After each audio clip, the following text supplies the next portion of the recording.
Class should be in session now. But here in Hasaka, the school has become a temporary shelter for displaced people.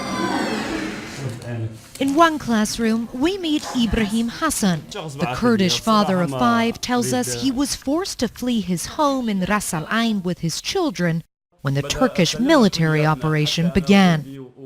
This is what remains of his house. Ibrahim says it is one of many in his Kurdish neighborhood that was deliberately ransacked by Turkish-backed forces. They took everything, and after they took all our belongings, they set it on fire and burned it all. Just days before the offensive began, Ibrahim's children had posed smiling with U.S. troops patrolling the area. He says America's presence gave him a false sense of security. Then suddenly, they were gone. Since America betrayed us, every time I look at these photos of my children with the Americans, I want to erase them. Do you feel that you trust the Americans still? هل تثق للأمريكان؟ أكيد لا. أكيد لا. أكيد لا. Definitely not. Now we hear and we see on television America saying that they're only here for the oil. Why did Trump do this? You've betrayed all the people. It's a sentiment we found shared by many here. Nearly 200,000 people have been displaced by Turkey's offensive. Hundreds of their homes have been damaged or looted. Local authorities are now trying to move them out of the schools so that class can start again and into hastily built camps like this one. Conditions are bleak and resources are scarce. Because of the security situation, international aid agencies have had to pull out, leaving the Kurds with no one to rely on but themselves.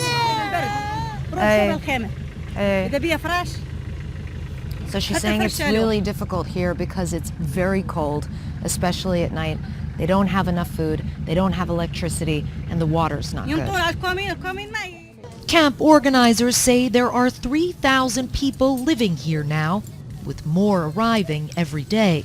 Almost everyone in this camp is from the town of Ras Al Ain, and Ras Al Ain used to be around 75% Kurdish. Now, though, we're told there are just a handful of Kurds left, and the people here believe that the ultimate goal of this Turkish offensive is to essentially push the Kurds out of this area completely and change the ethnic makeup of it forever.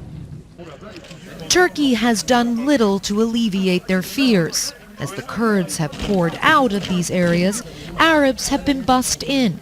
Syrian refugees who Turkish authorities claim are originally from these areas. After more than 8 years of civil war, this part of Syria is full of stories of people forcibly displaced. In the Christian village of Tal Nasser, we find more families from Ras Al Ain, sheltering in the ruins of a destroyed church. Will you try to go home? I asked these women. There's no home to go to, they reply. ISIS cleansed this area of Christians when it was in control. They have yet to return. Now the village provides refuge for another people, forced from their homes with no sense of a possible return.